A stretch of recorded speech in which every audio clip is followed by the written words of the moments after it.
Hello everybody and welcome back to another episode of Dungeon Boss Respawned. Today I'm gonna talk a little bit about the beta so far, and this is gonna be like an informative video about what to do when starting the beta. I think a few things might change until release, so as I said, this is for beta. If there are significant changes throughout the beta or at least at the start of the release, I'm gonna make a separate video, or I'm just gonna comment the most important changes underneath this video. So first off, if you join through an invite link, you're gonna have the loyalty rewards.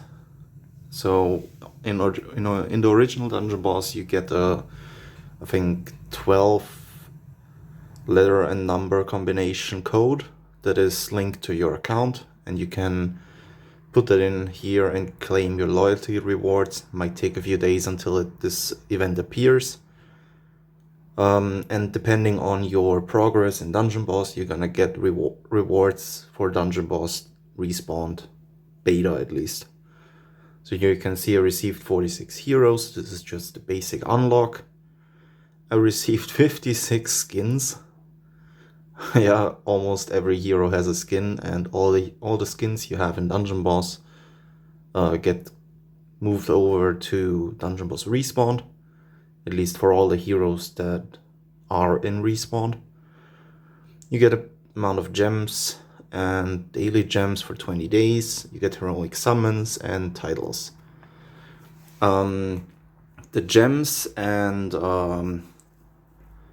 heroic summons and titles received, I've seen different values. So I've seen 2,000 gems, 3,000 and 4,000 gems, and then 100 gems, 150 gems, 200 gems, and I think it's 20 and 25 heroic summons, and it's either 2 or 3 titles, depending on your progress in the previous game. It's not quite sure, like, we don't really know how it's been calculated. But yeah, you get some stuff for it. And for the beginning, what I did is I went to the bronze rarity, and I did all heroes in the bronze rarity. I did the first and the second storyline, or at least for most of them. Yeah, for most of them.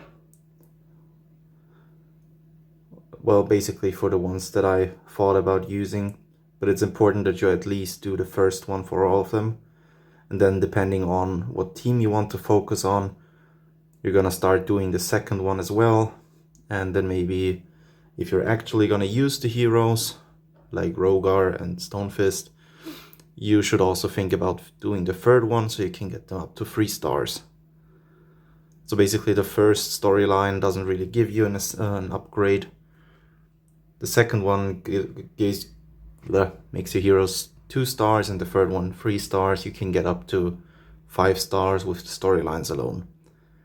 But they get very time consuming as it passes on, so I would just do the first one for everyone, because you will have different requirements for the next stars. Okay, this one doesn't let me. This one doesn't. Do I have any silver heroes where I did the second one and I'm stuck at the third one? Apparently not. But yeah. Oh, I haven't even done the first one. Okay. So for I think I can show it with the legendary hero Furnace. Yeah.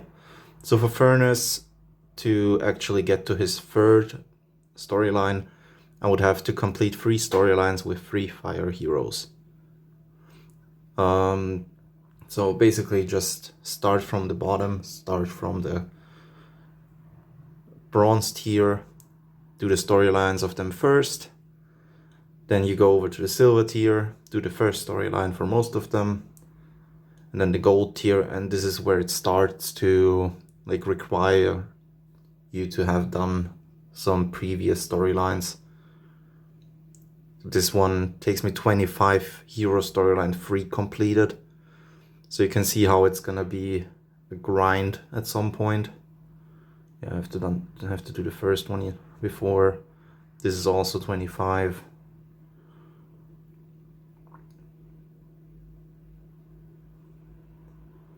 Yeah, so just start with the bronze heroes that you have done them first, and then you decide what team you want to go for, maybe depending on if you've gotten lucky with the heroic summons that you gathered and you already unlocked some heroes to 2 stars by sheer luck.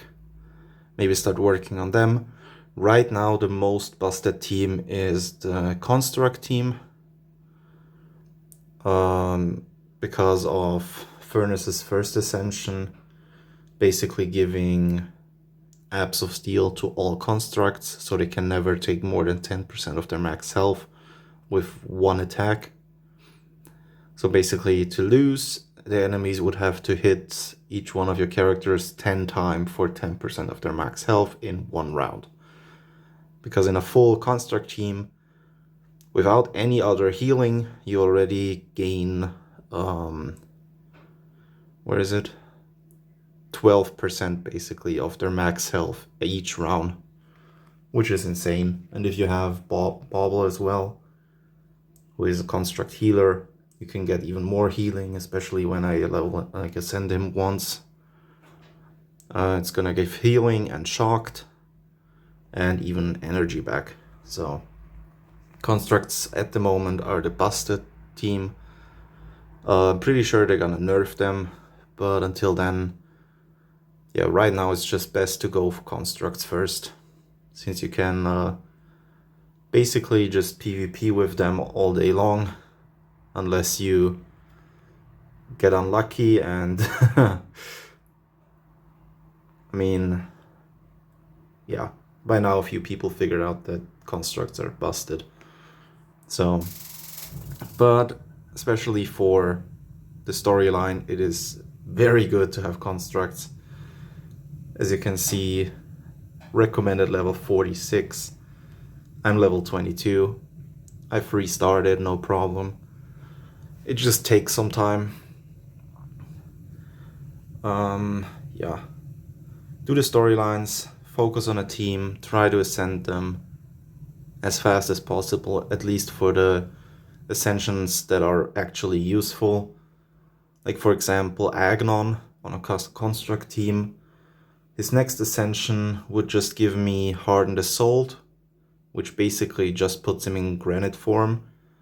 And Granite form as well, so he starts the dungeon Granite form.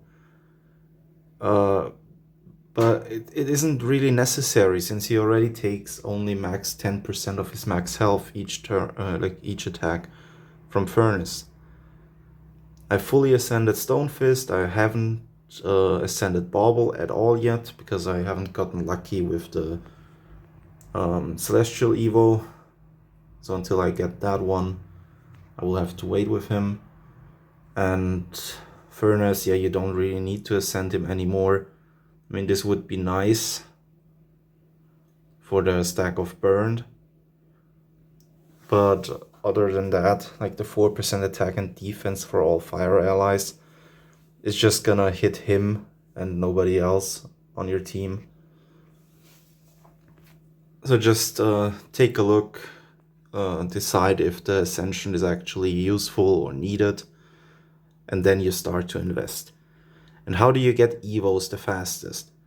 Well, since there is no way of quick looting or crafting evos, we don't have a crafting tab yet, the best way would be the shop.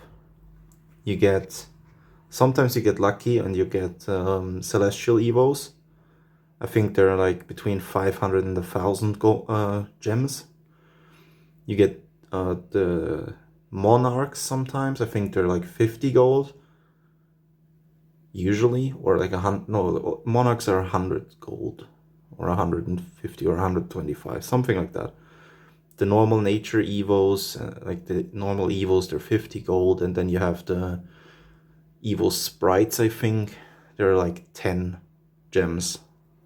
It's all in gems, not gold. Yeah, it's all in gems. Don't buy tokens, because it's one token each, which is basically useless. Just buy the evos. And only buy them from here. As soon as you get silver keys, spend them on the silver key gold exchange, because it gives you 50k gold. And the gold keys only give you 120k. But if you look here, 3 silver keys are 1 gold key. But each of those 3 silver keys could give you 50k gold. So it's 150k gold that you exchange for 120k gold. That's just stupid. Don't do it. Here you might, if you get lucky and you roll some better heroes, maybe. I don't know if that's fixed for everyone. Just judging from the 12 days expiration date, I guess it is fixed for everyone. Yeah, not really worth it, but I mean, if you actually, like, if you really want those tokens, I guess 500 gems for 50 tokens is decent.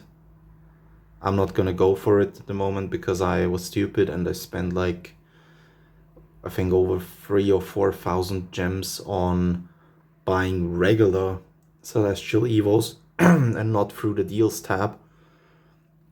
I bought them from the Hero Ascension stage. If you look here, you can buy them, but Celestial Evos are 1,500 to 2,500 gems or something like that. So it is very stupid. Okay, it's 1,000 gems to 2,500. Don't buy them here. Don't ever buy them from here. As I said, the best thing to do is buy them from the shop. And once you hit a high enough level and you unlock the Tower of Pawnage, yeah, start doing the Tower of Pawnage. Because you get all the larvas from here. Don't buy larvas from with gems if you really need them and you don't feel like farming them, because they're all, like all the evils that are pain to grind. The larvas you can buy from here. And if you get really unlucky and you don't get necessary evos and evo monarchs or the celestial evos from the shop, from the normal shop, I would say also buy them from here. The tower is gonna be hard for you to complete at the beginning, so I would say the first Tower of Pawnage, as soon as you unlock it, open it. Don't complete it. Don't start trying to complete it. Just open it, leave it there, work on your heroes, work on your team. When you're like level 20 or something, then you can go and do the Tower of Pawnage. Maybe with like level 15, if you immediately went for the most busted team there is at the moment where you started playing. Don't try to complete it right at the beginning. It's not gonna work out for you. Most definitely not. And if you're up for the grind and you're playing right now, get yourself the construct team, try to complete the story as fast as possible, work on ascending Stonefist, ascend, because Stonefist is really cheap to ascend Agnon once, so he gets his Dark Skies passive, which gives him and Bauble 50% more damage against non-flying enemies. And it also gives him his, whatever it's called, his second ability, Terror Storm, because Fear is currently pretty strong. It doesn't boost the damage the enemies take, but it basically has always a chance to make them flee, unless they're fear immune, but it isn't capped at like 20% or less HP when they have a chance to start fleeing. It could happen with like 95% HP left. It's just pure luck. and this ability also does a bunch of damage, especially single target. If you have like a boss left or a very tanky enemy, you can just hit him with this and he's either gonna run away or die. You want to ascend Bauble at least once. Where is he? There. Because you want to have the shocked debuff on your team, on the enemies, because shock does percentage damage depending on the max health of the enemy. So if you're going against a boss that has like 10,000 HP and all your heroes do, yeah, like 200 to 400, maybe 500 damage, 10,000 HP boss is gonna take a while. You're still gonna beat him because he cannot kill your team, but it's gonna take a while. So go for Bauble. One stack of shocked is already enough to do 1.5% of their max health every time they get hit. And if you're really clever, you just run Bauble and free what's it called? Free of the potions, of the energy potions, I think. You just run the construct team and free of the energy potions, yeah. And you just use his second ability 3 turns in a row. So the enemy has 3 stacks of shocked, which is I think like 5% of their max health each time they get attacked. So you should work on, you should get the bosses down pretty quickly, unless they're shock immune, but that shouldn't really be a problem. Like, I don't think that many bosses are shock immune, because usually shock is not really that hard of a debuff. Yeah. So this is what I would suggest you to do for the beginning of the game. Work on one team, do all the first storylines for at least the bronze heroes, so you actually can start working on your higher heroes sooner than later. Get some levels in until then. And yeah, I can't really show the Days of Wrath calendar right now, but it is every time you get like 50k gold or something, you get 1 heroic summon, 10 tokens for frags, for Wrath. I think it's 10 tokens and some gems. As long as you keep grinding, you should get a bunch of gold keys, no problem. They drop from the random loot goblins. And everything that is beneath gold, come on, just go to the shop, go to event, and spend it for gold. As you can see, I'm currently at 8 million gold, and I think I have all my heroes leveled, at least the ones that I use, and all of them have their abilities maxed as well. The Tower of Pawnage is also a great way to get XP potions. I usually get like 1,600 XP potion per run, and I think like 400 XP potions and a few of the other ones as well. There is no real other way to get XP potions at the moment. The only thing that also offers XP potions is the shop. Under items, you can buy them once a day. It's 10 of the 100 XP potions, which is not that much. Everything else, as you can see, as long as you keep doing PvE and you click on all the shinies, you're gonna get enough potions all day, so you shouldn't run out of them. You can even get revive potions, so you don't actually have to spend gold on them. Yes, gold, not gems, which is also a great addition. Yeah, that's basically it. There's not much else to do at the moment. You can do PvP, just so you get into a higher league and get some tokens once the season ends. I will try to get to Legend 1, but the PvP fights are taking quite a bit right now, since yeah, these teams are beatable. You just have to work on one hero at a time, hit them with as many abilities and attacks each turn as possible, and just hope that they die and don't.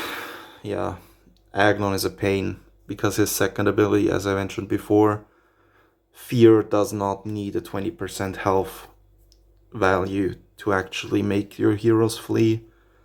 I've seen my Agnon run away at 90% health. He just got hit from the Terror Storm once, then he just bolted.